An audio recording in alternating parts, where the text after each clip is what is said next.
Hello everyone, welcome to the online Adhyayan channel. तो आज हम लोग पटना से नाथुला कर रहा चैप्टर 1 पर्यावरण अध्ययन क्लास 5 बिहार बोर्ड का पार्ट 3 देखेंगे। ऑलरेडी मैंने पार्ट 1 एंड पार्ट 2 पढ़ा दिया है। आप लोग उसे देख सकते हैं नीचे के लिंक के द्वारा।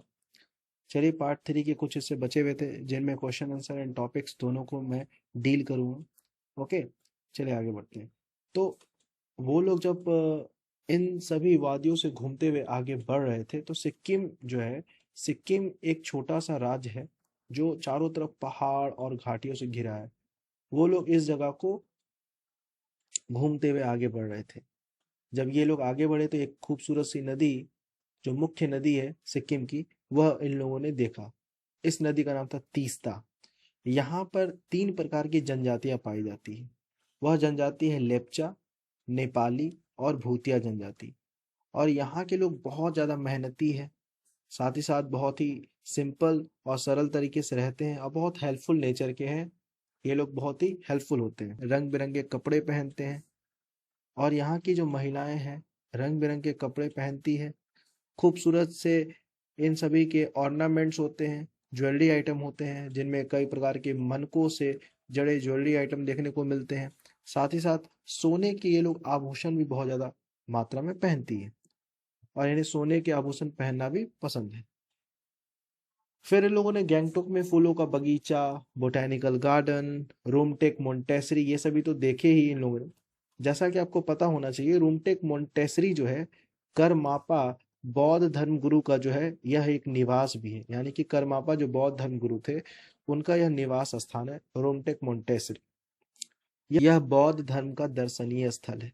जो बौद्ध भिक्षु होते हैं, बौद्ध धर्म जो होते हैं, जो बौद्ध धर्म के लोग हैं वो लोग इस जगह पर आते हैं। इन लोग का ये दर्शनीय स्थल होता है, वे लोग इस जगह को विजिट जरूर करते हैं। यहाँ पर एक प्रश्न है, सिक्किम के लोग कैसे होते हैं? सिक्किम की महिलाएं रंगीन कपड़े परिधान पहनना ज्यादा पसंद करती है। उन्हें सोना बहुत ज्यादा पसंद है। कई प्रकार के सोने से बने ज्वेलरी आइटम को वो लोग पहनती है। और यहाँ के लोग सीधे और सरल स्वभाव के होते हैं, मेहनती भी बहुत ज्यादा होते हैं। ये लोग का घूमने का स्थल जो है, यह लोग अब ये लोग घूमते घूमते गैंगटोक के लगभग 52 किलोमीटर दूर समुद्र तल से लगभग 14,500 फीट की ऊंचाई पर एक जगह है। उस जगह का नाम है नाथुला। वो लोग वहां घूमने के लिए चले जाते हैं। नाथुला एक ऐसा जगह है जहां पर भारत और तिब्बत, जो चीन का सीमा है, वह यहाँ पर पड़ता है। ये लोग गैंगटॉक में आगे बढ़ते गए, बहुत ऊंचाई पर चढ़े, ठंड भी अधिक हो गई और पहाड़ तो ऐसे थे जैसे मानो सड़क पर सांप है। सांप जैसा वो पहाड़ जो है दिखाई दे रहा था। और सड़क के तरफ जो है पहाड़, सड़क के एक तरफ जो है पहाड़ थी और दूसरी तरफ बहुत ही गहरी खाई भी थी। जब उन लोगों ने एक तरफ पहाड़ और दूसरी तरफ गहरी खाई को देखा तो ये लोग घबरा गए। फाइनली वो लोग नाथुला पहुंच चुके थे। जहां पर पहुंचने के बाद उन लोगों ने देखा नाथुला। जब वह लोग नाथुला पहुंचते तो वो लोग चारों तरफ बर्फ की चादरों को देखते हैं। चारों तरफ बर्फ ही बर्फ होता है। ये सभी चीज को, चारों तरफ बर्फ की चादरों को देखकर वे लोग उत्साहित और आनंदित हो जाते हैं।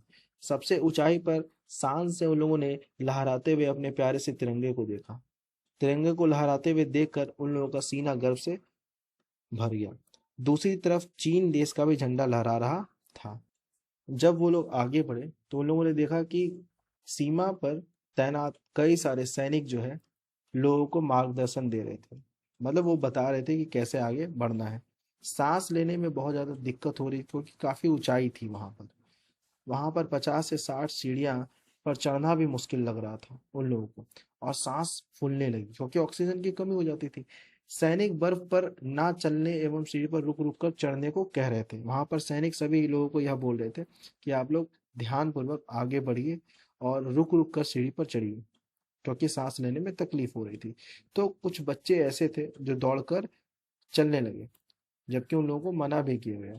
उसमें से तो बच्चे जब चढ़ने लगे तो एक बच्चा जो है बेहोश हो गया।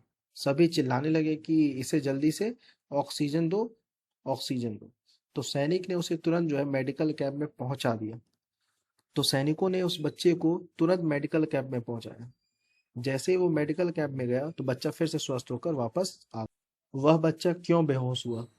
वह बच्चा ऊंचाई पर मना करने के बाद भी सीढ़ियों पर दौड़कर चल रहा था। उसे इसी वजह से उसके शरीर में ऑक्सीजन की कमी हुई और बच्चा बेहोश हो गया। जिस नाथुला के रास्ते पर वो लोग चल रहे थे, वह रास्ता आज से कई वर्ष पहले सिल्क का मार्ग हुआ करता था। यहाँ से रेशम का एक मार्ग हुआ करता था, जहाँ से चीन के सभी यात्री जो है इस कठिन रास्ते से चलकर विक्रमशिला, पाटलिपुत्रा, नालंदा और बोध गया तक आते थे। और यहाँ उन लोगों ने 1 घंटा अपना समय बिताया। बहुत ही ऊंचे पर्वत स्थल अपने प्राकृतिक सौंदर्य, बहुत ही खूबसूरत सा सौंदर्य पर्वत स्थल था, बहुत ही सुंदर सा पर्वत था। और वातावरण काफी स्वच्छ और साफ सुथरा था। माहौल एकदम शांत था और सभी लोग उस वातावरण को महसूस कर पा रहे थे। ऐसी भवनों को के साथ हम सभी लोगों ने वापसी की यात्रा शुरू की थी। यहाँ पर 4 क्वेश्चन बचे हुए हैं। पहला प्रश्न है, भारतीय सीमा पर सैनिकों ने तिरंगा क्यों फहराया होगा? इसका उत्तर है, भारतीय सीमा पर सैनिक तिरंगा इसलिए फहराते हैं क्योंकि झंडे को देखकर पता चले कि यह क्षेत्र भारत का है। यहाँ कोई भी व्यक्ति बिना अनुमति के आ नहीं सकता। प्रश्न नंबर 2 है, अपने गांव शहर की सड़क की तुलना गैंगटॉक के महात्मा गांधी मार्ग से कीजिए और लिखिए। तो यहाँ पर होगा कि मेरे शहर के लोग थक कर सड़क के किनारे बैठते हैं, जबकि महात्मा गांधी मार्ग पर चलने वालों के लिए आराम करने के लिए कुर्सियां बनी हुई है। मेरे शहर के सड़क पर पेड़ पौधे बहुत ही कम देखने को मिलते हैं, जबकि महात्मा गांधी के सड़क के किनारे सुंदर फूलों के पौधे लगे हुए हैं। वहाँ के वातावरण बहुत ही रमणीय दिखता है, बहुत ही खूबसूरत दिखता है। हमारे शहर में सड़क पर कचरा ही कचरा होता है। महात्मा गांधी मार्ग के सड़क पर बहुत ही स्वच्छ और साफ सुथरा दिखाई पड़ता है। प्रश्न संख्या 3, क्या आपने किसी देश का झंडा देखा है? यदि हाँ तो किस देश का? देश का नाम भी आपको लिखना है और झंडे का चित्र भी अपने कॉपी में बनाइएगा। तो यहाँ पर आप लोग अगर किसी भी देश का देखे होंगे तो तो आप लोग उस देश का नाम लिख सकते हैं। उदाहरण के रूप में जैसे मैंने दूसरे देशों का झंडा देखा है, जैसे श्रीलंका, पाकिस्तान, न्यूजीलैंड और भी अन्य जो भी नाम आपने देखा है तो वो लिख सकते हैं। अगला प्रश्न है, आप अपनी कक्षा के बच्चों का 4 से 5 समूह बनाइए। अपने अपने समूह के लिए झंडे का डिजाइन चार्ट पेपर पर बनाइए और यह डिजाइन आपने क्यों चुना है यह भी लिखिए। इसे जो है कक्षा में लटकाइए भी। तो मैंने भारत के झंडे का डिजाइन चुना है क्योंकि मैं इस भारत माता के वीर भूमि में रहता हूँ। भारत में कई वीर जवानों ने अपनी समर्पण भारत के लिए किया है। यह एक वीरों की भूमि है।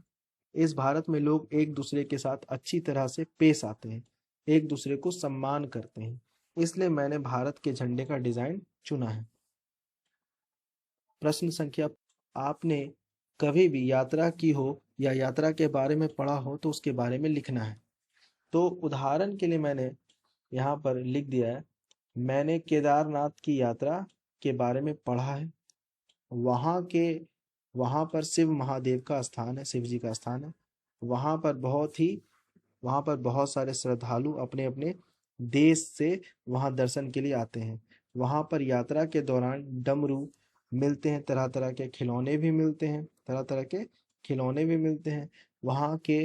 वहाँ भगवान शिव पर चढ़ाने वाले फूल भी बहुत सारे मिलते हैं। इसी के साथ यह चैप्टर जो है यहाँ पर अंत हुआ। यह चैप्टर का क्या हुआ? अंत हुआ। अब हम लोग नेक्स्ट चैप्टर की ओर आगे बढ़ेंगे। यदि आप लोगों ने अभी तक मेरे YouTube चैनल को सब्सक्राइब नहीं किया है तो सब्सक्राइब कर लें। इसी तरह के कई सारे चैप्टर्स जो है मैं आप लोगों के बीच लाता रहूँगा। फिर मिलते हैं नेक्स्ट वीडियो के साथ। तब तक के लिए goodbye and take care.